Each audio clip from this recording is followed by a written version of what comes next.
Gràcies a tots per venir. Bé, des de Més per Muro hem volgut organitzar aquest acte amb motiu de les 8M, el Dia de la Dona, aquest passat 8M. L'acte, és una taula rodona amb els tres ponents, intentarem, tenim dues donasses que també m'ho faran la ponència fantàstica. L'acte l'hem anomenat Les dones volen justícia, salarial, política, social, en tots els àmbits. I per tant posarem damunt la taula totes aquestes injustícies de les que volen parlar. Injustícies que vivim cada dia per simple fet de ser dones, com ens ha tocat, i les intentarem, elles aniran traient els temes. Parlarem un poc de què és el feminisme, de com ens afecta viure en una societat patriarcal, com ens afecta en el dia a dia, en les decisions que prenem i com ens condiciona a l'hora de prendre les decisions que anem prenent inconscientment.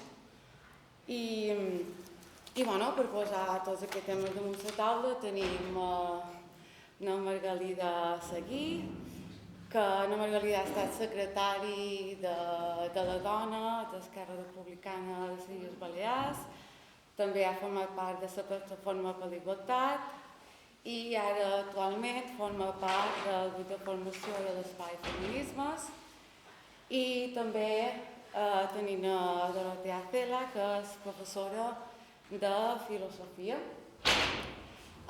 Vos convidam que en el final que elles hagin parlat, que prengueu bona nota de tot el que diuen i que en el final prengueu part de l'acte també i que demaneu, opineu i puguem fer una mica de xerrada i que digueu la vostra, el que tingueu ganes de demanar-les i de comentar i que puguem fer una mica de col·loqui. I començaran a Margalida, si vols començar. Sí, bé, gràcies també de part meva que hàgiu vengut. Sí, em sap greu que no hagi pogut venir na Maria Sastre, era l'estrella, però... Duran. Na Maria Sastre. Què dic? Na Maria Sastre també és l'estrella, però la Maria Duran ens havia de fer la xerrada sobre bretxa salarial des d'un punt de vista més... no hi pensava. Bé, més jurídic i professional, no? Ella com a jurista que ha estat molts d'anys fent feina amb dones que pateixen violència i injustícies i ara com a directora de l'Institut Balear de la Dona, en lloc de tenir-la ella parlarem una mica més en general i com ha dit na Mar intentarem que hi hagi col·loqui, que això també és molt interessant.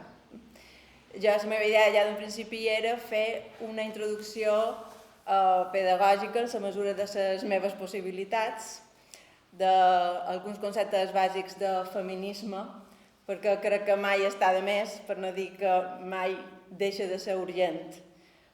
Explicaré algunes coses que crec que han creat o creen confusió, o potser no la creen en si, sinó que existeixen aquestes confusions. També mencionaré alguns dels conceptes i que na Dora potser també explicarà i si no també al final tindrem temps de parlar-ne i comentar el que vulgueu.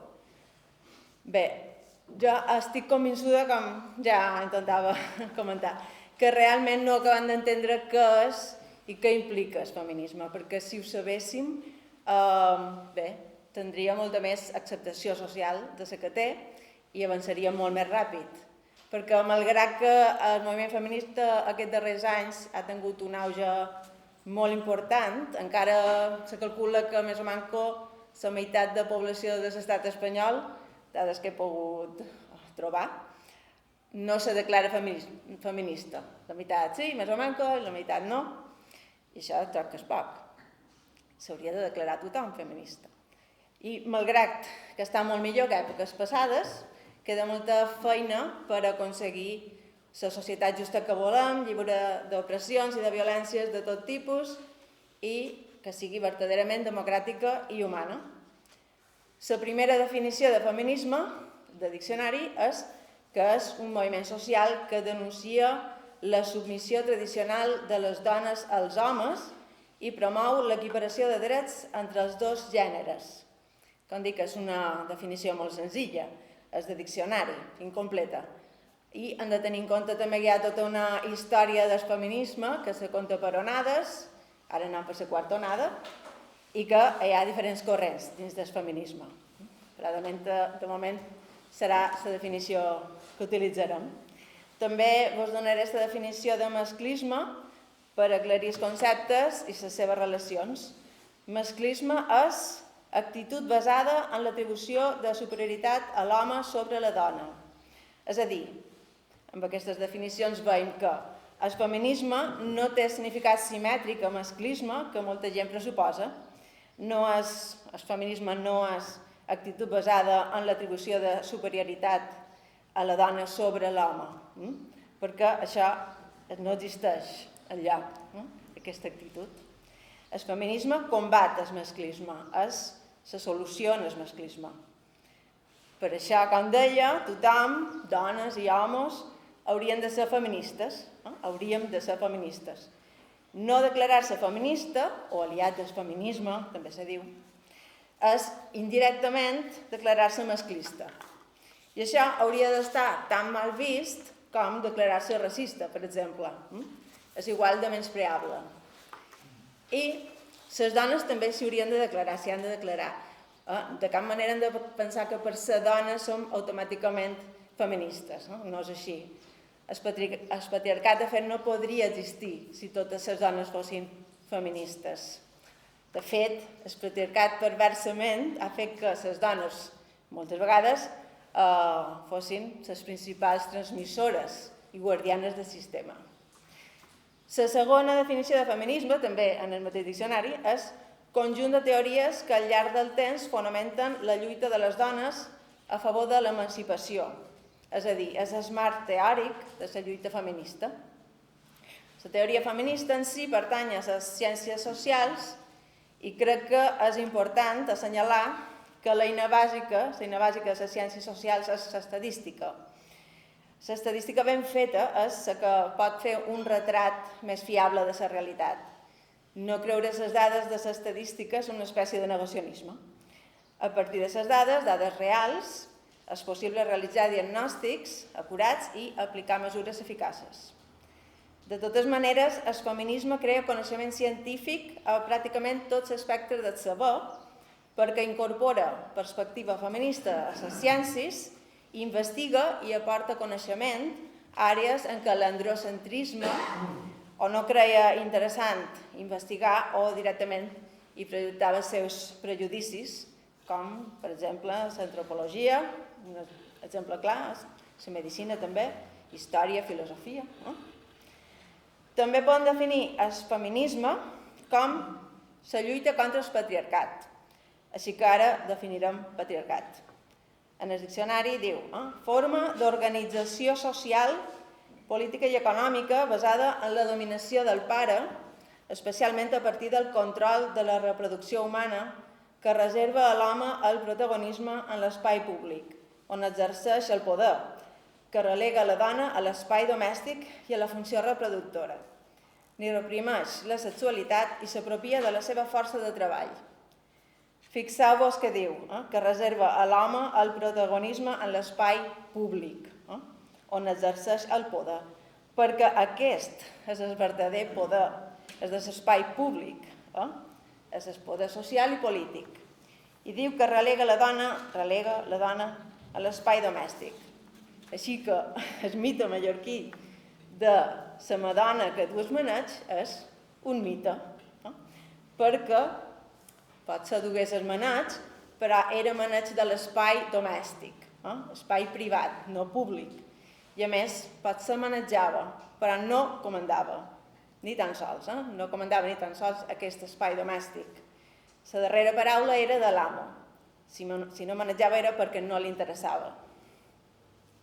Fixeu-vos també que diu que s'apropia de la seva força de treball, el treball domèstic i el treball de reproducció i de cures. I això encara és així. Per això parlam de la doble jornada de les dones, que s'han incorporat massivament al treball remunerat, però han continuat fent el treball domèstic i de cures, que es treballa igualment, però no remunerat. D'aquests homes s'aprofiten, perquè els homes han continuat bàsicament fent la vida que feien abans, lliure d'aquestes càrregues. En tot cas, la incorporació dels homes en el món del treball domèstic s'està produint molt a poc, cosa que demostren les estadístiques. I encara que això contradigui les nostres percepcions, perquè, de fet, les nostres percepcions estan esbiaixades, estan condicionades per segles de patriarcat, que és un sistema que és com l'aire que respiram, com l'aigua per als peixos, tan omnipresent que és invisible i només el començam a percebre quan ens posam les ulleres liles, que dèiem, que és la metàfora de prendre consciència feminista. També diu que ni reprimeix la sexualitat. El patriarcat ha obviat el desig de les dones, quan no s'ha apropiat directament del seu cos, explotant-les en la prostitució, la pornografia, avui dia unes indústries que mouen gran quantitat de dobbers, com ho fa també la dels ventres de lloguer, entre cometes. Indústries, entre cometes, que són tan i tan violentes contra les dones. Fixeu-vos, per cert, també, en el concepte de consentiment en relació al sexe.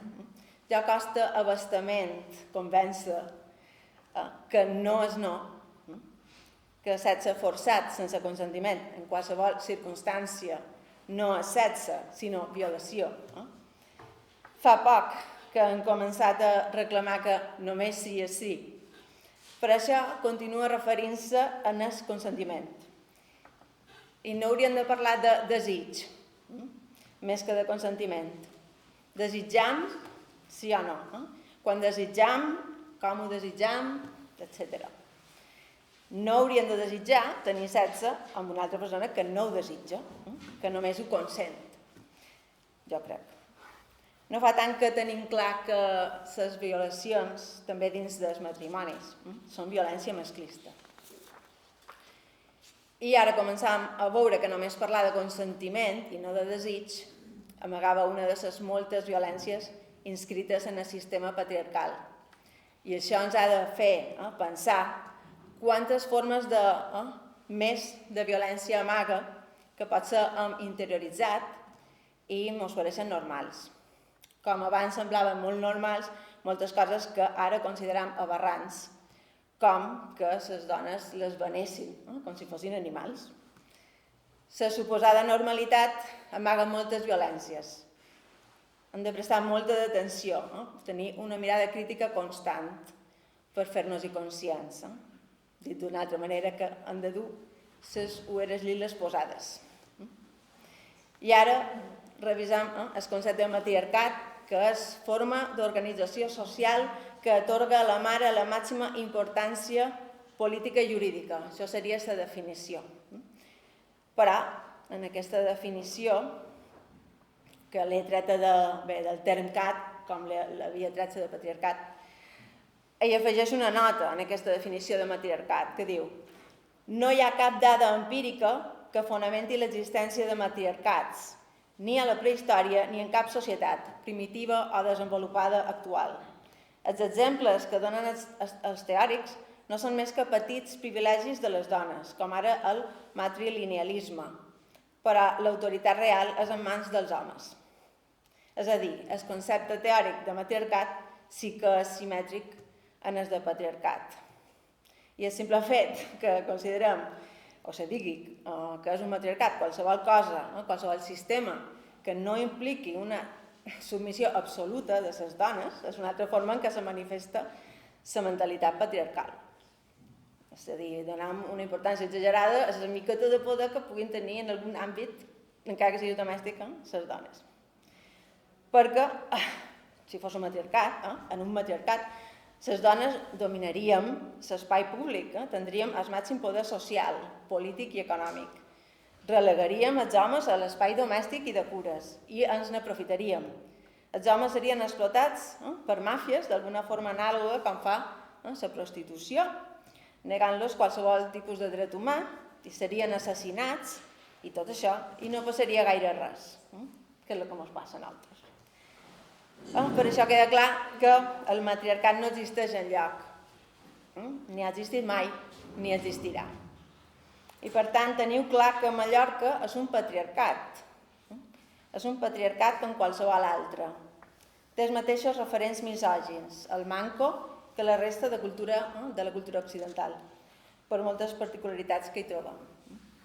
Té la mateixa història de misogínia i violència normalitzada, invisible contra les dones. I bé, i ara he parlat de feminisme i patriarcat, encara que indirectament també han sortit temes com androcentrisme, misogínia, la doble jornada de les dones i les ulleres liles, encara hi ha molts altres conceptes sobre feminisme, conceptes bàsics com micromasclismes, també anomenat masclisme quotidià, el gènere, que és un concepte clau, els privilegis masculins, la síndrome de la impostora, que és una altra producció del patriarcat, i la sororitat, que és fonamental, la sororitat. Però sí parlaré encara d'agenda feminista, perquè el feminisme no tracta només de combatre les desigualtats i de poder fer el mateix que fan els homes, ni molt manco. Tenim una agenda de transformació feminista de la societat.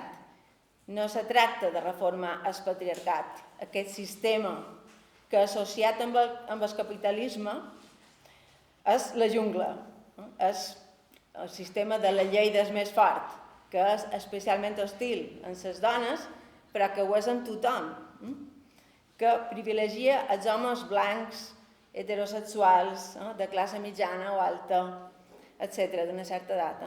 Però els imposa un model de masculinitat que també és molt opressor i també els mata. Se tracta de derrocar el patriarcat i de construir una nova organització que no se basi en jerarquies o estructures rígides i lideratges forts, sinó en l'acció concertada de la comunitat, en responsabilitats compartides, rotatives, que és així com funcionem les dones quan ens organitzem. Una altra forma, una nova forma d'organització basada en una ètica de les cures, que no glorifiqui un ideal irreal de Superman o persona que pot amb tot i que té tot el temps del món, sinó que assumeixi que totes les persones depenem o dependrem en algun moment les unes de les altres. Que totes necessitem cuidar-nos, cuidar la nostra salut i tenir els nostres espais personals i familiars. En definitiva, un nou sistema que institucionalitzi que tinguem cura els uns dels altres. I aquesta és la meva introducció.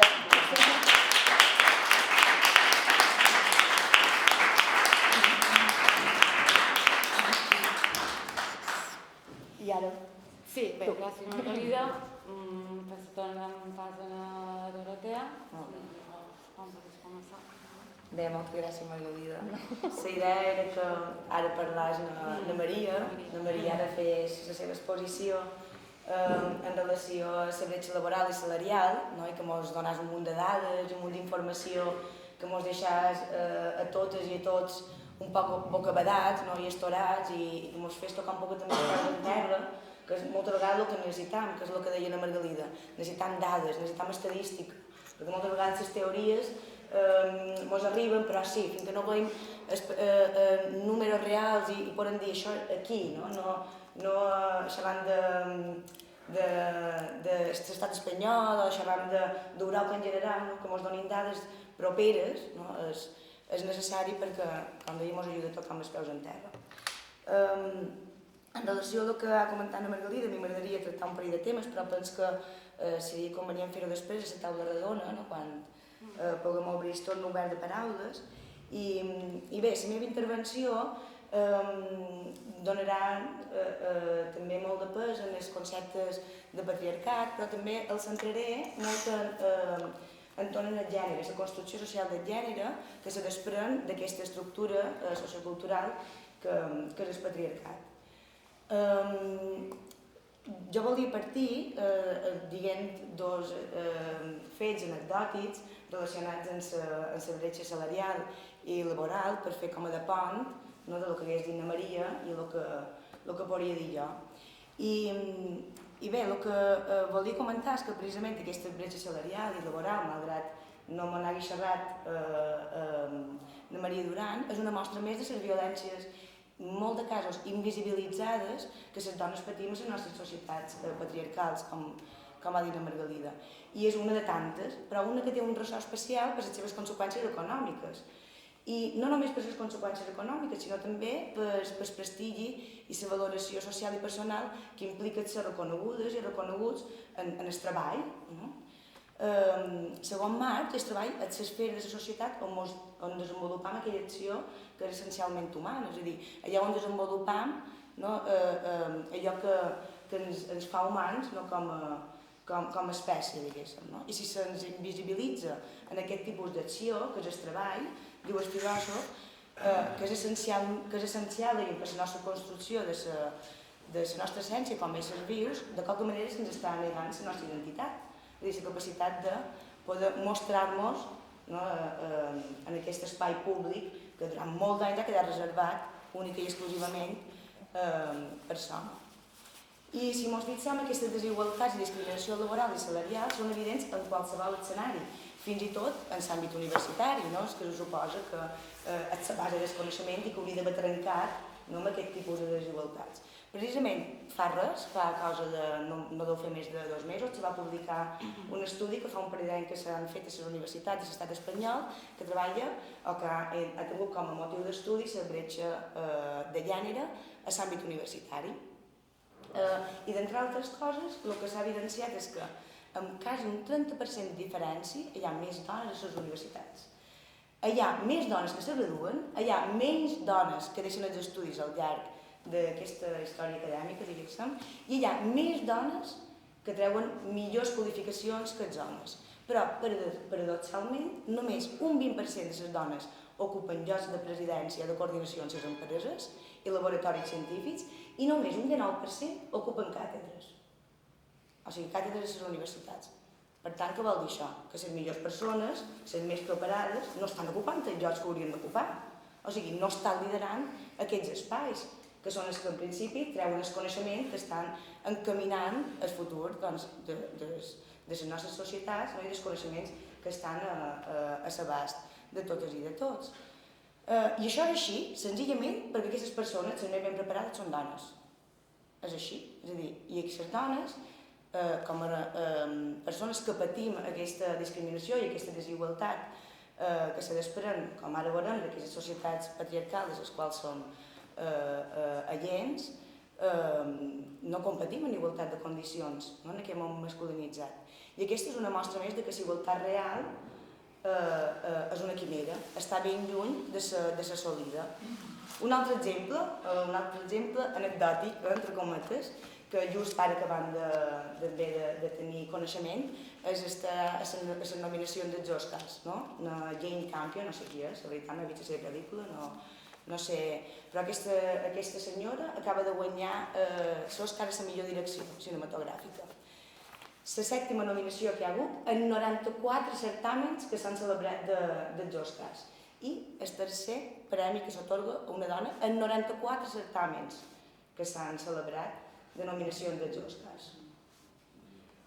Bé, i el més lamentable és que si aconseguim arribar a llocs com aquests, és guanyar un certamen tan reconegut a nivell mundial com els Oscars, és que després sempre sembla que ens ha de justificar. És a dir, si és directora d'una empresa reconeguda, com és que aquesta dona ha arribat a ser on és? Sembla que no basta un aval acadèmic, un currículum que vali es pot arribar fins aquí. Sembla que sempre ens hem de doble justificar, no? És a dir, per què arribar fins aquí? Quan un home lidera una empresa no anem allà demanant-nos de qui és família, de qui és germà, en aquí s'ha tirat, que acaba reduint-se en això, no? En aquí s'ha tirat. I això és el que se coneix com aquest síndrome de l'impostora, aquesta necessitat de la justificar-nos. Però ens hauríem de demanar quina és la base d'aquestes desigualtats, no? Qui les manté, qui les normalitza, com és que avui en dia en què la igualtat formal és una realitat, en què institucionalment, en què les lleis emparen la igualtat entre les persones i criminalitzen la violència de gènere, la violència masclista, encara són una edat per superar. La Margalida ens ha parlat de patriarcat, d'aquesta estructura sociocultural basada en la superioritat moral de l'home i a partir de la qual s'estableixen les relacions interpersonals i de poder en les nostres societats. No des d'ara, no des de fa 2 segles, ni fins i tot des de fa 10. Hem de dir que el patriarcat, podríem dir, és l'única forma d'estructura sociocultural que coneixem. Perquè, com ja va afirmar la sociòloga Gerda Lerner en els anys 80, aquesta estructura, la del patriarcat, entorn a la qual, i des dels seus orígens, podríem dir, se va crear la idea de la societat. És a dir, tota concepció que tenim d'organització comunitària dels individus parteix ja d'una perspectiva androcèntrica, és a dir, des d'una perspectiva masculinitzada, parteix d'una visió que té com a centre l'home. De fet, això significa la paraula androcentrisme. Andro ve d'andros, del grec home, mascle, no antropos, d'ésser humà, sinó d'andro, mascle, centrisme, centre. L'home és el centre, a partir del qual se genera tot el coneixement, en aquest cas l'organització de la societat, que coneixem en aquest cas com a patriarcat. Això implica que no han tingut el plaer, l'oportunitat de conèixer altra forma o altre sistema d'organització de la societat, ni de significació d'aquesta, o sigui, de dotar de significat en aquesta forma d'organització de la societat. O sigui, no coneixem res més que el món que han creat els homes. La història l'han escrit els homes, les lleis les han inventat els homes, les teories filosòfiques les han pensat els homes, gèneres literaris se'ls han inventat els homes, la medicina, l'astronomia, la física, la biologia, en definitiva, la ciència en general l'ha inventada l'home. S'ha erigit i creat des d'una perspectiva masculinitzada. I amb això no vull dir que no hi hagi hagut dones pensadores, que no hi hagi hagut dones artistes, que no hi hagi hagut biòlogues, científiques de diferents camps, però la lògica del propi sistema patriarcal, les ha silenciades, les ha invisibilitzades, fins i tot en aquelles àrees en què les dones han estat pioneres i cabdals i imprescindibles per arribar als coneixements que tenim avui en dia. Per això, veuré un poc d'ell. Per això, com deia, o com diu la Gloria Steinem, és una periodista i feminista, activista per drets de la dona als Estats Units, som la meitat del passat, però no som la meitat de la història. És a dir, no figuram com a veus actives en la construcció de la història. Per tant, tot el que hem inventat al llarg d'aquesta història de la humanitat, per posar una data des del Neolític, que passàrem a ser una espècie sedentària, a ser una espècie nòmada, que passàrem a ser uns éssers gregaris, com deia Aristòtil. És igual, no importa centrar-nos tant en el moment, sinó en el que. Ha estat inventat pels homes. I ús la paraula inventat perquè és així. No hi ha res que facem que no sigui un constructe. És a dir, des de l'aparició de l'homo sapiens, és a dir, des de l'aparició de la cultura, gràcies al llenguatge i a l'error, tot el que fem com a espècie és un constructe. És a dir, ens hem inventat. Per tant, no hi ha res que no tingui una explicació cultural. Fins i tot el que és estrictament biològic, respirar, defecar, és a dir, tot el que és estrictament biològic té la seva expressió cultural. Això vol dir que si som un constructe sociocultural, social, perquè no podem ser sense els altres, i cultural, perquè aquest és el mecanisme adaptatiu que ens ha fet ser aquí com a espècie, doncs això vol dir que podem explicar i entendre com és que hem arribat a ser qui som. I també, i jo penso que el més important, és que està en les nostres mans canviar allò que de les nostres societats sabem que no ens agrada. Si som un resultat, un constructe cultural i social, podrem entendre com hem arribat a ser on som, però també tenim en les nostres mans canviar allò que hem construït, no? I que sabem que no ens agrada. Perquè, fixeu-vos, precisament aquestes injustícies de les quals parlam es remunten en el que han creat, millor dit, el que han creat, no? Aquestes societats patriarcals al llarg de la història. Fins i tot el que anomenem home i dona, és a dir, fins i tot les nocions d'home i dona que creiem tan naturals és un constructe desigual de les nostres societats. Deia Simone de Beauvoir que no naixem dones, sinó que arribem a ser-ho, i que les possibilitats de convertir-nos en dones, igual que els homes en homes, és una construcció de gènere, una construcció social del gènere. Es dona precisament aquesta simple dicotomia, home i dona, aquesta polarització sobre la qual versen les desigualtats i discriminacions que avui criticam aquí. Penso que sí, que precisament aquesta dicotomia, no? Aquesta societat binària, no? que han construït al llarg dels anys, aquesta normativitat, no? Sociocultural, segons la qual els éssers humans es divideixen entre homes i dones heterosexuals, i la normativitat entorn al que significa ser home i dona és entorn a la qual avui en dia coneixem com a estereotips o expressions de gènere. I aquests estereotips o expressions de gènere, és a dir, aquelles actituds o comportaments que assignem a les persones pel simple fet de néixer amb una anatomia, amb unes característiques biològiques, són aquells comportaments i aquelles actituds que esperam de les persones en virtut d'aquesta distinció de sexe i que, com dèiem, és un constructe més de les nostres societats patriarcals.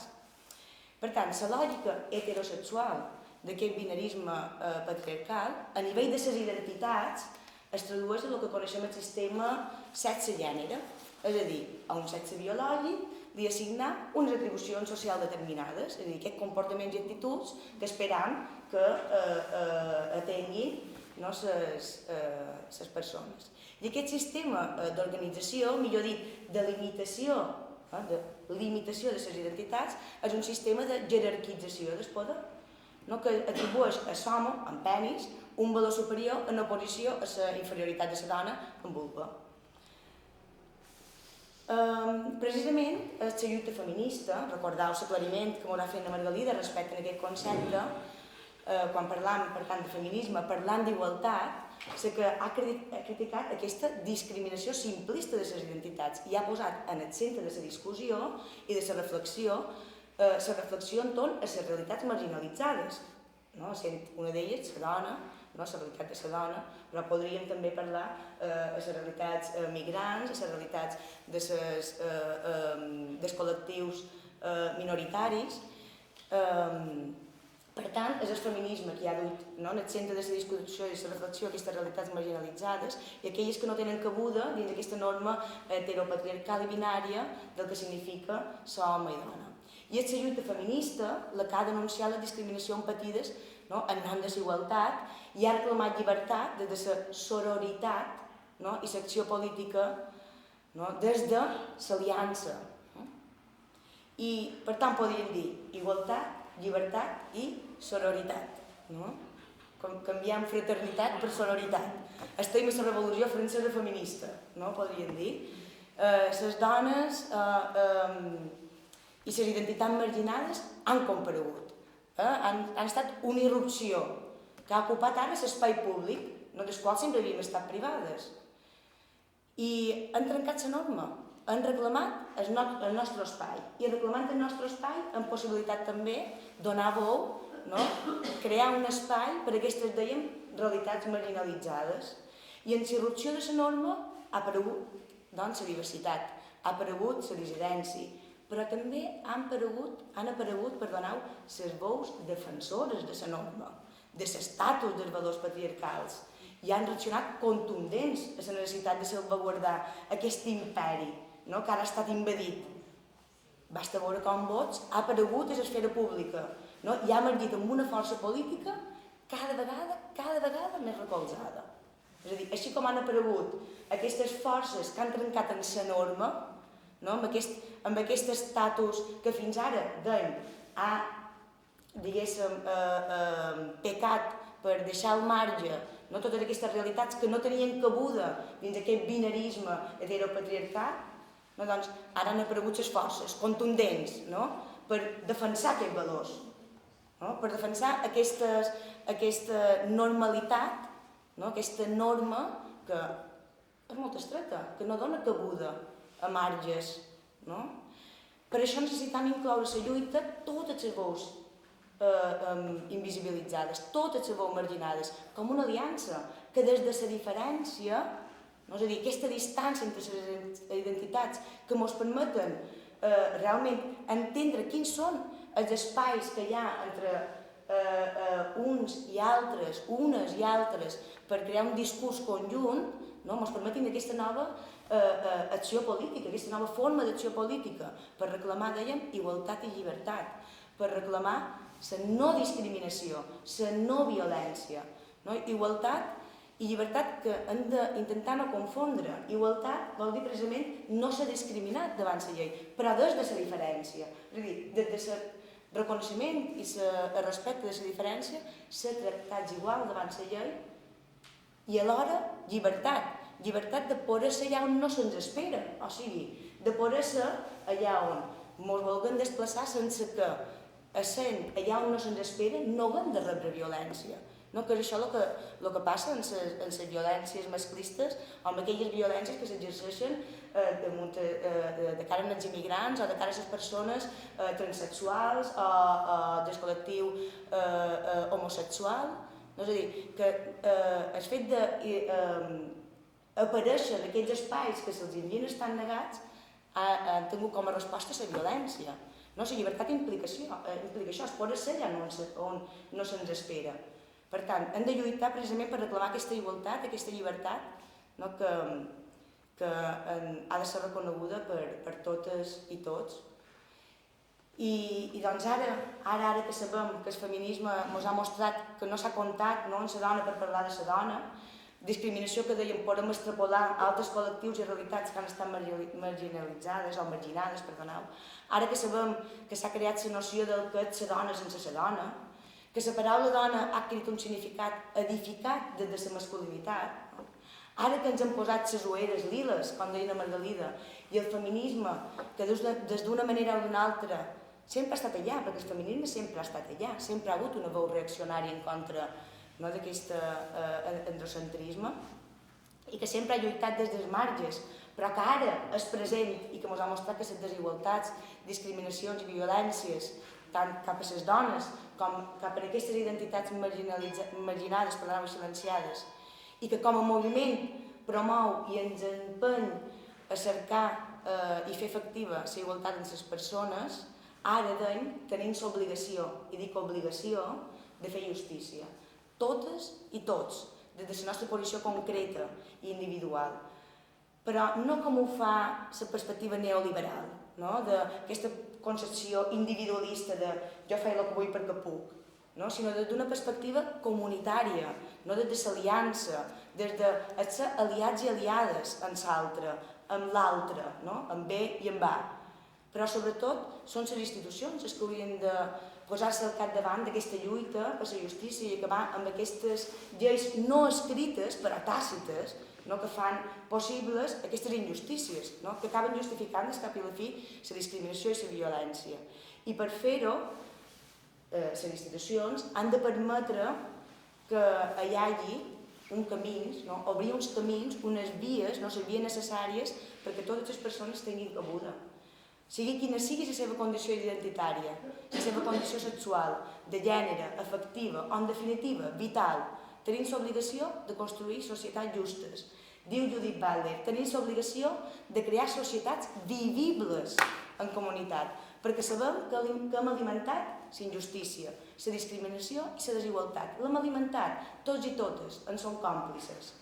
Ja sigui perquè d'alguna manera hem participat d'alguna injustícia o ja sigui senzillament perquè som hereus i hereves d'aquesta injustícia. Repensar, reconsiderar, revalorar totes aquestes categories que hem utilitzat fins aleshores per edificar el que anomenem identitat, per fer de la nostra comunitat un espai que acapari totes les identitats possibles des del respecte i des de la igualtat. Una nova normalitat, no? Ara que està tan de moda aquest terme, però que parteixi de la tolerància, el respecte i el reconeixement. Una societat justa que parteixi de la base en la que no hi ha cossos ni cap identitat que sigui més legítima que una altra, que és el que ocorre en les nostres societats heteropatriarcals i masclistes, en les que hem crescut i ens hem educat. Com deia el filòsof i sociòleg Hans Jonas, a la seva ètica de la responsabilitat, estem obligats i obligades a fer justícia i a ser responsables en les generacions futures, construint un món millor, donat que sabem que no hem construït ni estem prop de construir el millor dels món possibles. Però també és la nostra obligació, ara que som conscients de com la història de les persones oprimides ha estat silenciada, arraconada als marges, de fer justícia amb aquelles persones, amb aquells col·lectius que ens han ara donat la veu per poder ser aquí i alçar-nos i rebel·lar-nos contra aquestes injustícies. Diu Fina Birulés, una filòsofa que vaig tenir la sort de tenir com a professora a la Universitat de Barcelona, que som responsables del nostre passat. Són responsables tant per la part positiva, en aquest cas, és poder commemorar la lluita d'aquest col·lectiu, d'aquestes persones que ens han permès ara mateix tenir veu i reclamar justícia, però també són responsables de tots els errors que hem comès com a humanitat. I no ens podem mostrar innocents, no ens podem declarar innocents d'aquesta història passada. Som responsables, malgrat no haguem estat agents actius, ni haguem construït de forma activa i conscient les injustícies, des quals ara mateix en som agents i partíceps, són responsables per precisament ser hereus d'un món en el qual arribam i del qual ens trobam ja fet, però que està en les nostres mans, dèiem, construir i lluitar per aquest món millor, igualitari i respectuós en totes les identitats existents i possibles. Així que amb aquest encoratjar que vos encoman a totes i tots per fer-nos responsables d'aquestes desigualtats, però que no mos pesi com qualque cosa dolenta, sinó com precisament el motiu per llançar-nos a la lluita i alçar la veu, d'anar-vos en les ganes de ser partíceps d'aquesta lluita.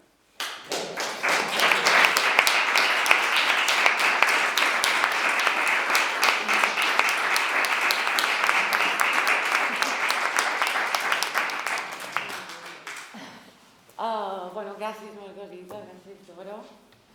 Ara he acabat el seu torn de paraula, espero que tots dugueu ja les ulleres al manco una mica de color lila i vos convido que de tot el que heu escoltat, si teniu dubtes, preguntes, opinions, que digueu la vostra i en puguem parlar i fer debatre. Si qualcú qualque dubte, de qualque terme que hagi sortit o de qualque cosa que s'hagi parlat, endavant.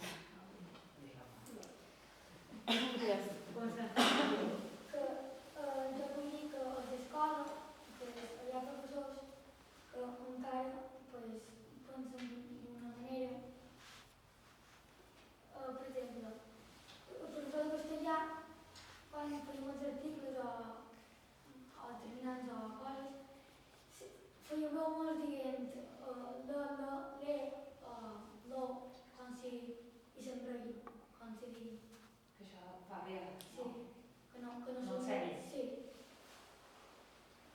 Com si això no fos una qüestió de suficient per serietat com per fer-li front. Mira, diuen... La Caterina deia que se troben en situacions encara a l'escola en què se fa befa d'aquestes situacions. El professor o la professora fa comentaris com «men quin article han d'usar». penso que això no és qüestió de broma, no? És a dir, és tractar aquesta realitat com una cosa per fer-hi befa, i penso que fer-hi befa és una manera, i això té molt a veure també amb el patriarcat i com s'ha construït, no, el gènere dona. El patriarcat entén la visió de la dona com una dona infantilitzada, no? És a dir, la societat com a fraternitat, no? Ha d'estar a la guai, no? de la minoria d'edat de la dona, de la qual mai arriba a sortir, perquè la dona és impulsiva, la dona és irracional, la dona, i és per fer befa, no? D'aquestes qüestions que molesten a la dona, doncs forma part de la mateixa lògica, no? D'entendre la realitat femenina, no? Aquí dos. Ara reclamen que diguem els i les, no? Alumnes, quan tenim els alumnes, que és el genèric i engloba tothom. No, és que precisament la manera d'anomenar, la manera de parlar, la manera en com nosaltres construïm el llenguatge és una manera de crear realitat, no? És a dir, la manera que nosaltres anomenam la realitat és una manera de crear aquesta mateixa realitat. I si jo no puc ser conscient, no? Prendre consciència de que el llenguatge és una manera també de generar violència i de ser violent o violenta, doncs tampoc puc prendre consciència, no? De com és el meu fet, en aquest cas els meus actes, doncs també estan cometent, no? Un tipus de violència. Sí, de fet, a veure, hi ha molta tendència a dir o a pensar que la llengua és dels lingüistes i no és així de cap manera. Vull dir, la llengua és de tothom, la parlam tots i en tot cas els lingüistes ho recullen i fan, és a dir, una anàlisi i llavors classifiquen, però no dictaminen ells quin és el llenguatge correcte i quin és el llenguatge incorrecte o adequat, segons... És que ells ho recullen a partir de lo que analitzen, de lo que se parla, no? I en tot cas, en un moment donat, poden decidir canviar les maneres de parlar perquè trobam que no són justes. És a dir, i ja no perquè el llenguatge sigui sexista en si, és igual, és a dir, la forma en què l'utilitzam crea aquest marc mental que reforça el masclisme i ho hem de deixar de fer, hem de deixar de reforçar el masclisme, encara que sigui perquè, és que no enteneu que és genèric i inclou tothom. Escolteu, això depèn, perquè de vegades inclou tothom, de vegades no sabem quan inclou tothom i quan no, perquè el masculí no ha deixat d'existir. Funciona com a genèric, sí, però de vegades el masculí se refereix de forma excloent en els homes. Vull dir, i moltes vegades, o nosaltres mateixos, hi ha gent, alguna gent entén quan se fan aquestes, és a dir, s'anomena un col·lectiu pel nom genèric masculí, que coincideix en el masculí, només pensant en homes, no? És a dir, deim, els experts, d'acord, ara si tenim molta consciència, o si ho pensem dues vegades, d'acord, sí, potser hi haurà dones, no? Però si no, pareix que no, ens imaginem un home amb bata, un home així molt digne, no? No sé, amb corbata i tal.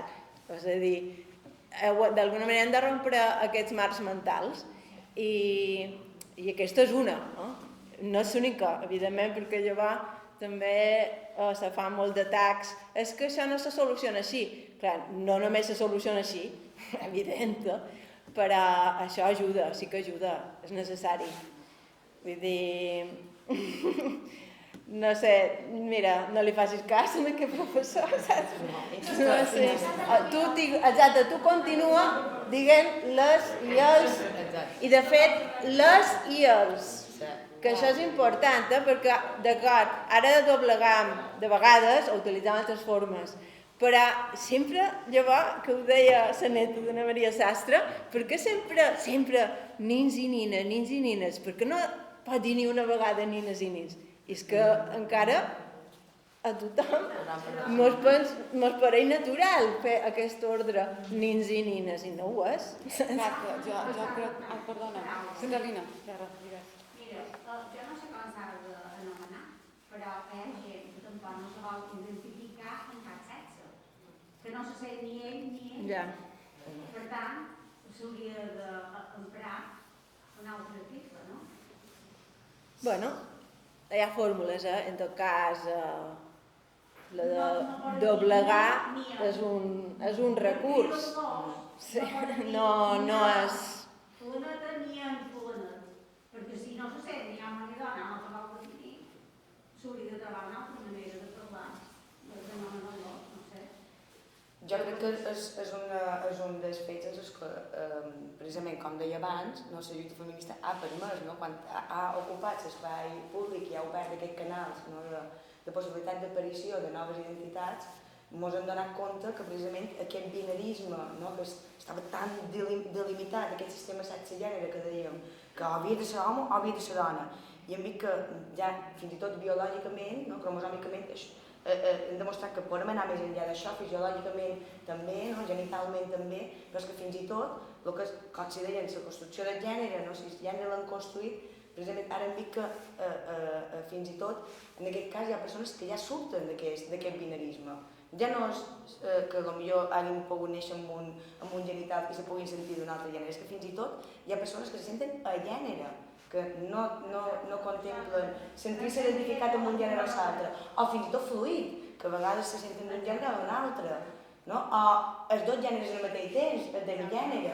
Vull dir que ara ens trobam en un moment que s'ha obert tot un abisme d'aparició de realitats identitàries, ara que tenim les eines per poder trencar aquests estaments tan consolidats del que eren les societats binàries, que ara ens trobam que estem com oberts davant aquest abisme, deien que hem d'encarar i que encara hem de construir i que, com dèiem, la norma delimita, necessitem una norma que doni cabuda en això. No podem viure sense normes, evidentment, vivim en comunitat, necessitem una norma que ens ajudi, que ens permeti aquesta vida en societat, però una norma que no sigui tan delimitadora, tan limitadora, tan simple, si tant volem, i que permeti, que contempli el gran ventall de possibilitats, d'identitats que les societats actuals mostren que són possibles, que són reals. I per tant, el llenguatge és dels usuaris, com deia la Margalida. El llenguatge no és de ningú, és de tots i de totes les persones que l'empram. I una de les eines que he vist que usen i que pot ser més legítim o menys és d'inventar-se noves fórmules per fer front a aquestes identitats que no s'identifiquen amb un gènere establert, com és les les, que podem estar més o menys d'acord, però el que evidencien aquestes fórmules és que algo està trencant aquesta normalitat que ara es mostra no és tan normal. De fet, què vol dir ja ser normal? Què és la normalitat? I per què han de ser normals? I per què? Jo crec que totes aquestes fórmules ara comencen com a empleats femení, quan moltes quan començaven de companyes i ara comença sent com una fórmula reivindicativa, però que també hi ha de ser, perquè si ara el gènere masculí ho engloba tot és perquè des de l'inici del llenguatge i de la història que ha construït el llenguatge i que ha construït la manera en què xerram sempre ha estat home, no si hagués estat a l'enrere sobre com xerraríem ara. No ho sabem, però la veritat és que és molt probable que reflecteixi aquesta mentalitat. Ara ho veiem com una manera reivindicativa, és a dir, companyes totes i només serà en femení, quan potser només hi ha una dona dins l'aula, però farem un braç femení, ho veiem com una cosa reivindicativa, però que també s'ha de poder contemplar. I no només és femení, sinó englobar el que dèiem ara, trobar una fórmula que pugui encabir tothom. La societat canvia i el llenguatge ha de canviar en la societat per poder anomenar tot el que existeix. S'ha de visibilitzar tot el que existeix i les dones ens han invisibilitzat i què passa? Llavors no tenim referents, és a dir, per poder aspirar una dona, per exemple, no s'imagina o no s'imaginava, jo què sé, ser científica, astronauta, perquè no n'hi havia una, però no és l'imatge que tenien, no? I necessitem que les dones que se visibilitzin o que en general se visibilitzi que hi ha dones en els diferents àmbits de forma genèrica, no? És a dir, necessitem que quan parlam de diferents àmbits que, per exemple, del món científic, que se digui les dones científiques també, com una cosa normal. Perquè si no pareix que no és cara nostra. No es parla de dones. Bé, mira, ara que això de les dones, jo crec que tenen una professió molt femenina, no? Feminitzada. Volia dir que el procés molt lent, aquest. Jo crec que sí, com a feminista de fa moltíssim d'anys que era mort se despertàs i no hagués diria no és que això, perquè ja començàvem, totes les dones per estudiar i totes les dones per fer això. Vull dir que és un procés molt lent de cada vegada tenir més opció, el que abans els homes només tenien opció, ara ja tenim opció, i ara encara mos queda, a pesar de tenir aquesta opció, de que arribem encara més lluny, encara és que serà molt temps, no, ja no ho volem, de manera que no podem començar a veure, no ho sé. I és com complicat, però jo dins la meva professió, per exemple, els metges eren tots homes abans, jo ja fa 20 i anys que soc infermera, i jo ho vaig veure des del principi, sempre eren metges, però ara jo només feia feina metgesses. I això, jo recordo que jo era joveneta, fèiem feina, i sentava un home, que jo era un auxiliar o un infermer, l'eren el metge, i jo, com que no era, i ara, és al revés, ara és que hi ha moltíssimes dones que són metges, per exemple, que abans hi havia molt d'homes i tot era una professió molt masculina, ja no és així, i inclús en infermeria, que era una professió molt femenina, tampoc ja no és tant com abans.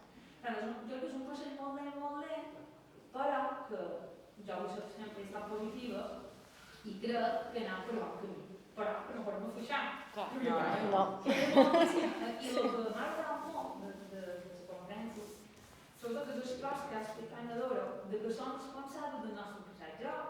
Això és el que me passa més, perquè ja ho veig, jo personalment dic, és que me surt ser masclista, això, per molt que jo no ho vulgui, és que em surt perquè el tens innat, dius, és que jo no puc fer això, és que jo no hauria de fer d'aquesta manera, perquè que ho faig jo, m'entens, i te fas com te'n fares amb tu mateixa, no? I has anat canviant, i és molt dur, i intentes, com jo, per exemple, filles, intentes fer-ho millor amb elles, no? Jo crec que elles també intentaran fer millor amb les crenes. I pens, clar, que és un llarg camí, que anem bé. Començava a tirar bé. Sí, però hem d'estar vigilants. Sí. Totes tenen la guai. No, perquè a mi, Afganistan era un país que hi havia llibertat, que les dones tenien llibertat com a Occident, però és que no, però bé, també han passat una sèrie de coses, geopolítiques estranyes, que ho han capgirat, però que això pot passar a la millor qualsevol lloc, o sigui que de distintes maneres, o sigui que sí, no podem afluixar, i a més, no podem afluixar, perdona, perquè ara mateix joves hi ha una gran quantitat, així com les al·lotes tenen més consciència feminista, en canvi, per la part dels al·lots hi ha molt de negacionisme del feminisme, vull dir, hi ha les dues coses, i té relació, perquè quan el feminisme se fa fort també surt la reacció, i això passa moltes vegades, de fet, no és que ho hagi llegit, però la Virginia Woolf deia que és quasi més interessant veure les maneres en què el patriarcat ha reaccionat que no com les dones feministes hem lluitat. Sempre han reaccionat de forma superdura. superdura. Mesurar una bona feina feminista a partir de la reacció. Sí, aposta, quan ho miri, anant bé. Sí. També ha reaccionat, perquè Volia després moltes xerrar. som anat contra ells. Bueno, no sé si... Sí. Na nena havia demanat paraula i després, sí, ella havia demanat paraula primer, na nena. Bé, Sí. bé, vol dir que una intervenció per a través del que ha dit la Cati, jo m'agrada explicar que el feminisme es qüestiona totes les coses. No és que haguem de fer i haguem fet les coses bé, no, és tot el contrari, és qüestionar tot allò que veiem que no està bé, sap què t'ho dic? I que això no és una preocupació, sinó tot el contrari, és una cosa positiva. Després, l'ambientat de l'exposició que heu fet, heu tractat molt de temes diversos, però crec que n'hi ha un que no s'ha tractat i que la gent també confon molt, i és el tema de l'equitat. Per aconseguir, jo crec que per... De què? Equitat. Sí. Perquè nosaltres ara mateix puguem aconseguir una igualtat real, s'han de fer polítiques d'equitat per assolir aquesta igualtat. I la gent moltes vegades, sobretot el patriarcat, aquest ferotge que està aquí a la guai, de l'hora de del que aconseguim i el que no, el tracta com a privilegis. I s'hauria d'explicar molt bé què és aquesta equitat, que no són privilegis. No són privilegis perquè, per posar un exemple, per exemple, ara d'aquests darrers que estan llegint i que he vist, per exemple, les dones emprenedores, ara que surten subvencions i ajudes per dones emprenedores on no poden accedir els homes, per exemple, és que la realitat, quan una dona va a un banc o un fons d'inversió perquè li puguin ajudar en el seu projecte, se troben a les portes i que els diuen que no. Quan està comprovat i les dades expliquen que els projectes que més perduren, més viables i amb més consolidació són els que han de les dones. Per això crec que l'equitat, que és tan mala d'entendre perquè hi ha gent que ho veu com privilegi, és un terme que s'ha d'explicar bé, perquè no són privilegis, no. És que hem tingut moltes barreres i per trencar aquestes barreres necessitam aquesta mica d'ajuda. Com una posada a punt. És a dir, necessitem discriminació positiva, perquè partim d'una situació desigual. Vull dir, i això de vegades, jo qualque vegada ho he explicat, com si RPF, no, que és depèn de lo que ingresses, tu dones. Nosaltres tenim unes dificultats afegides que ells no tenen i normalment ni les veuen, però són clares i les estadístiques estan per això, que les estadístiques contradiuen sobretot les seves percepcions, no? Però són claríssimes. I no és perquè siguem més febles o pitjors, no, és perquè ens ponen sempre la mà damunt, perquè no se n'han compte, no m'ho donen compte tampoc, de les maneres com passa això. Però, bueno, passa i, per exemple, d'una manera i és que sempre troben que el que ells fan està molt bé i és el que deia ella de síndrome de la impostora, que no funciona només des de la visió masculina, que també és un síndrome que nosaltres patim, que no ens consideram adequades i necessitem preparar-nos molt més i justificar i... no? Cosa que ells no ho necessiten perquè ja d'un bon principi ja tenen clar que ho faran bé. Perquè és una cosa que ens han socialitzat des que som molt petits. Ja quan van a primària i arriba una edat que ja donen per fet que els al·lots seran millor en matemàtiques. Vull dir, coses d'aquestes. I ara el que ha passat en Jane Campion, per exemple, és que és perquè és una dona, és a dir, no val, encara que només sigui la tercera que li han donat, és que tampoc m'ho sembla que la mereixi, no? És perquè vull dir... I ara hi ha un exemple que, de fet, he pensat molt, i és quan en Rafael Nadal va guanyar el Grand Slam, què va passar? El primer tenista de la història, que ha guanyat 21 Grand Slams, quan hi ha 3 dones que ho han fet, no? La Steffi Graf, la Serena Williams i la Margaret Court. Vull dir, i en tot cas, quan han guanyat elles, clar, no se fa aquesta, no sé, aquesta èpica. Vull dir, i això és un exemple i és una mostra de el que passa en tots els àmbits. Per exemple, també passa, i jo no me passa perquè jo no som mare, però les mares se queixen que si un home és una mica, vull dir, li agrada estar amb els nens i se'n cuida, és que, ai, mira quin home, no? Que és de bo, no sé. I a la dona se li dona per fet i se li retreu molt que no estigui 100%, no? I el que se diu, han de fer feina com si no tinguessin fills i han d'estar amb els fills com si no tinguessin feina. Vull dir, per tant, és evident que necessitem discriminació positiva per tot. No... I basta anar-ho a cercar un poc, no sé. Volies dir tu? No, jo volia fer de lo que havia comentat en Gatti, que havia dit que ella troba que està molt millor ara. Jo volia dir que nosaltres que tenim la sort de fer feina amb nens, pues que ara te trobes en els nens que els petitons, sobretot quan tens nens petits, que són com una liga del blanc, que les xerres d'aquest tema, i dius que bé, ha millorat moltíssim, perquè clar, els aprenentatges qüestions d'aquestes i ells pues, que t'ho veuen superbé. El típic vídeo que les mostres que veuen que les donen una recompensa per la mateixa feina que han fet i les donen una recompensa molt més grossa en els nens per fet de la nit i ells diuen, no, quina cosa més injusta, i tu dius que bé, ja agafen un valor superbons.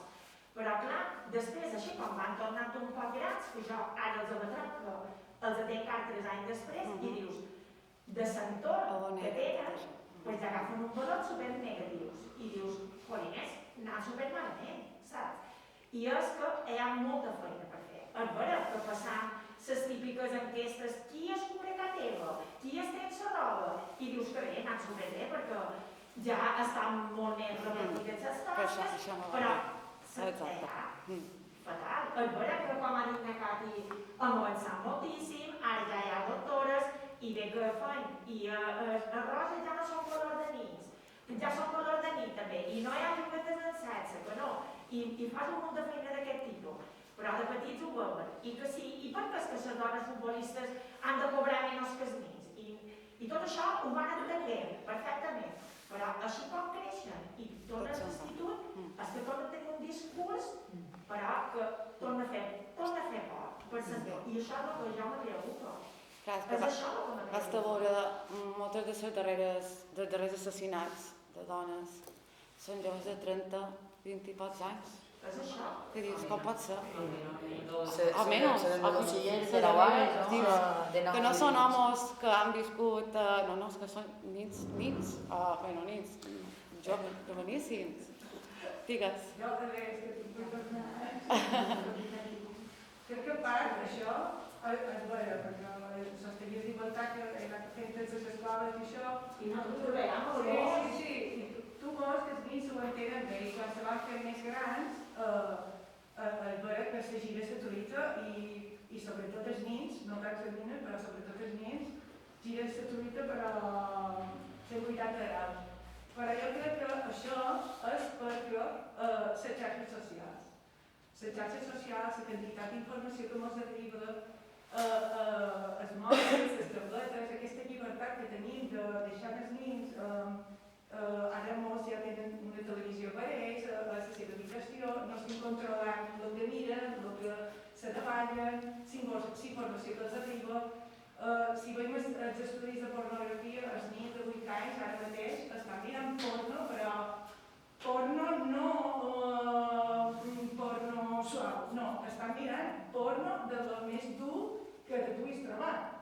Perquè ells tenen preguntes i com que ningú els explica saps, hi ha una manca d'educació afectivo-sexual i ells tenen moltes preguntes i moltes qüestions i molts dubtes, doncs van internet i ho cerquen.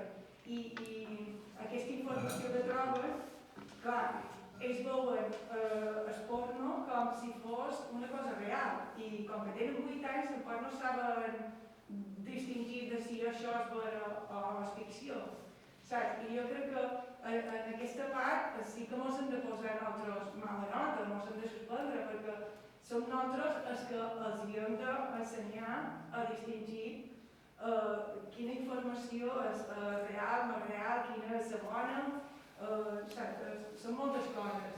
Aquesta llibertat que nosaltres els donem a les noves tecnologies i l'internet i tot això fa que la cosa va molt ràpid, nosaltres quedem enrere perquè estem obsolets, nosaltres no arribem al nivell d'usuari que empleen ells van molt més ràpid que nosaltres. I clar, s'ha de controlar tot el que miren. Jo crec que haurien de ser més estrictes, no sé com dir la paraula. Està més a la guai. Supervisor, Sí, supervisar el camí. Està clar que responsabilitat nostra, no, com a membres de família i com a societat en general, és prevenir i tenir un control sobre les xarxes socials i la comunicació, però si tot això hi és perquè com a societat ho consentim. És a dir, si tot això hi és, les xarxes han potencialitzat la viralització i l'extensió i que això arribi d'una forma molt més exagerada, però si és perquè com a societat ho consentim. O sigui, això és el que diu, és aquesta llei tàcita, que no està escrita enlloc, però que en el fons, de forma quotidiana, el que tenen és micromasclismes, aquella quantitat de violències que no són visibles però que hi són, nosaltres les normalitzam, les institucionalitzam a la vida quotidiana. No hi són, estan criminalitzades a damunt la llei, però les reproduïm.